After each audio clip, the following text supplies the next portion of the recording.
안녕하세요. 하자부스 박 부장입니다. 오늘은 서초동에 있는 한 빌딩입니다. 이쪽에 저희가 방수를 하고 있는데요. 여기는 이제 처음에는 이제 사람들이 좀 촬영을 좀 하지 못하게 하셔가지고 좀 기다리다가 지금 촬영 허가를 받고 촬영을 좀 하고 있습니다.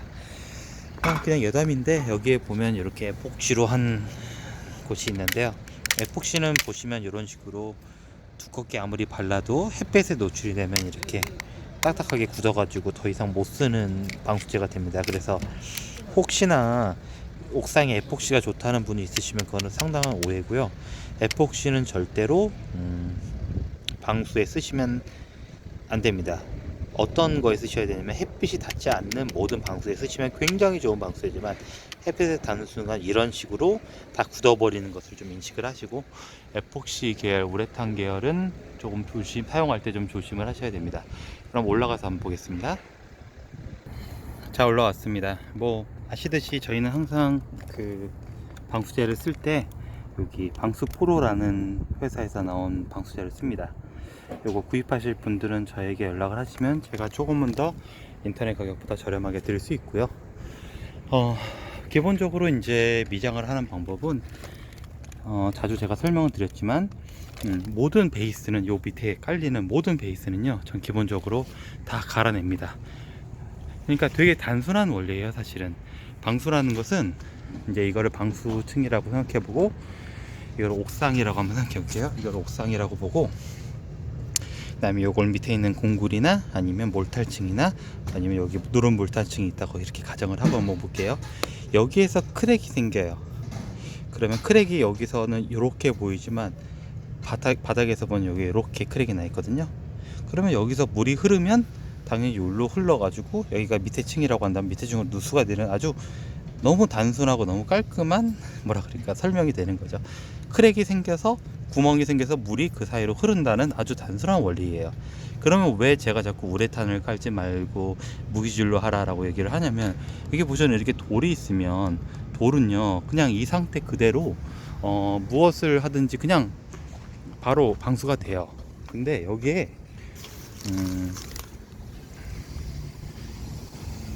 요거 좋네요. 자, 요 비닐이 깔려 있다고 한번 생각을 해볼게요. 좀 찢어서. 자, 요 비닐이 이제 위에 깔려 있다고 해볼게요. 요 비닐이 뭐냐면, 여러분들 요 비닐이 우레탄입니다. 이해 가시나요? 우레탄은요, 그 다음에 에폭시 같은 계열은요, 물을 완벽하게 차단하는 좋은 방수이긴 합니다만, 그 우레탄 때문에 물도 안 들어가지만 물이 나오지도 못합니다. 아니, 바닥에서 물이 나올 일이 뭐 있나요? 바닥에서는요, 여름에 뜨겁잖아요, 옥상이. 이렇게 햇빛이 쭉 이렇게 계속 비추게 되면은 여기에서 이제 바닥에서 습기가 이제 배출이 돼야 됩니다. 근데 상식적으로 생각해 보세요, 여러분. 비닐이 붙어 있어서 습기가 올라오면 어떻게 됩니까? 이렇게 비닐, 이렇게 그 비닐하우스 같은데 여러분 이렇게 이슬 맺혀 있는 거 보시죠. 그런 처럼 여기에 올라오지 못하고 여기에 이슬이 쫙 이렇게 맺히게 됩니다. 그러면 이 맺힌 이슬이 어딜 가지를 못하니까 그대로 머물러 있는 거예요. 근데 콘크리트는 여러분 알지만 물에 약해요. 물에 약하기 때문에 그 콘크리트가 지속적으로 만약에 그 물에 노출이 되게 되면 두부처럼 이렇게 말랑말랑해집니다. 그렇기 때문에 이렇게 지속적으로 물에 노출이 되는 현상 때문에 저희가 탈기반을 좀 설치를 하라고 항상 말을 하는 거고요. 그렇기 때문에 밑에 이렇게 방수 프로, 그 다음에 방수 거기다가 몰탈 같은 것을 섞어 가지고 이렇게 미장을 꼭 해주고 가는 이유가 그것 때문입니다. 이걸 안 하고 그냥 가시는 분들이 많은데, 요 여러분들이 보시기에는 뭐 그냥 되게 삐뚤빼뚤한 그냥 미장처럼 보이겠지만 요게 방수 성능이 엄청나게 좋습니다.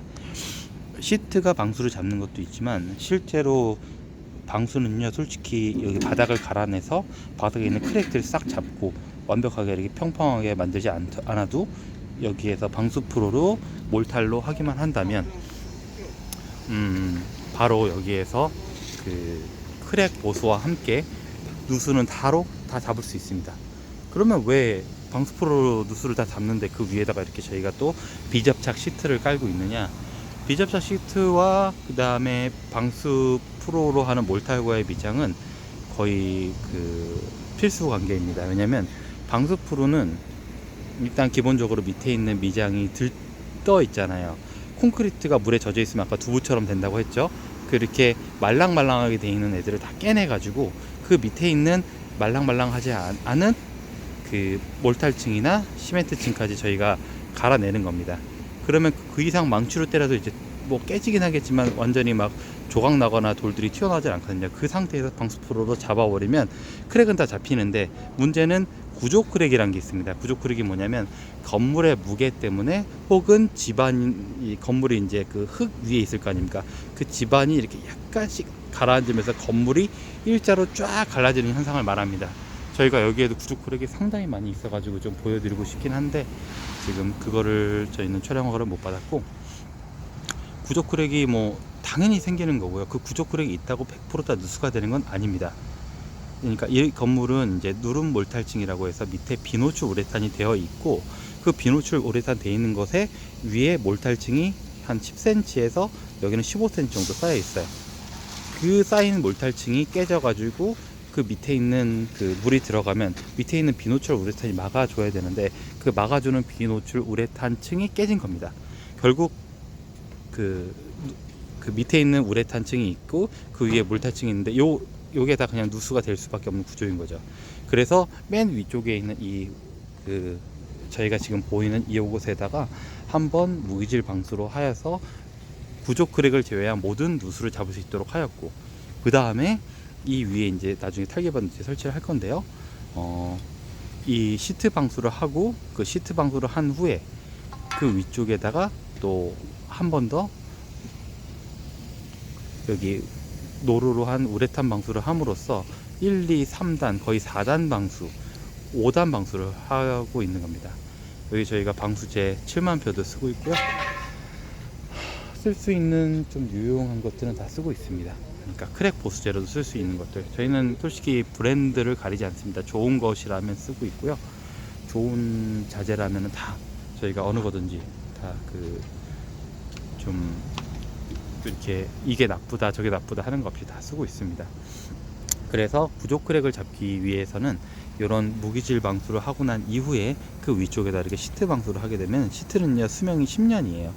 여러분 수명 10년이라고 그러니까 자꾸 10년 후에 다시 하냐고 물어보시는데, 우레탄 방수 수명이 한 3년 정도 된다고 하시잖아요. 근데 실제로 10년, 20년 지나도 우레탄에도 멀쩡한 거 있는 것처럼, 우레탄의 거의 3배가 넘는 이 수명이면은 솔직히 뭐 20, 30년도 더 갈 수도 있습니다. 누수가 되는 것은요, 요 시트층이 뚫리고 그 밑에 있는 몰탈층이 뚫리고, 또 뚫린 데에 가운데다가 또 크랙 보수를 해야 할 만큼 구조 크랙이 심하게 될 때, 그때 누수가 발생하는 것이기 때문에 뭐 10년 후에 다시 해야 되냐 이런 걱정은 하실 필요는 없습니다. 그리고 여기에서 저희가 좀 힘들었던 건 화단이었는데요. 화단 이거 보시면 알겠지만 저희가 다 다시 드러내고 다 다시 방수를 다시 했습니다. 이것도 다 심었고요. 여기 보시면 저희가 모든 화단이 있는 곳을 다 드러내고, 그 화단이 있는 곳 하나하나에 요거 방수를 다시 다 했습니다. 요 밑에 여기는 비노출 우레탄으로 저희가 하고, 물론 밑에 크랙 보스는 그 무기질로 하고요. 비노출 우레탄으로 다 했습니다. 그래서 여기 보시면 요거 다 심어져 있었는데 다 뽑아졌죠. 제일 좋은 건 사실 화단을 만들지 않는 게 제일 좋습니다. 근데 그게 불가능하죠 사실. 그러니까 서울 같은 데서는 그 꼭 화단을 해야 되는 면적이기 때문에 불가능하긴 한데, 웬만하면 화단은 안 하시는 게 제일 좋습니다. 인조잔디 이런 거 깔지 마십시오. 가장 좋은 건 크랙이 딱 났을 때 그 크랙을 눈으로 볼 수 있어야 됩니다.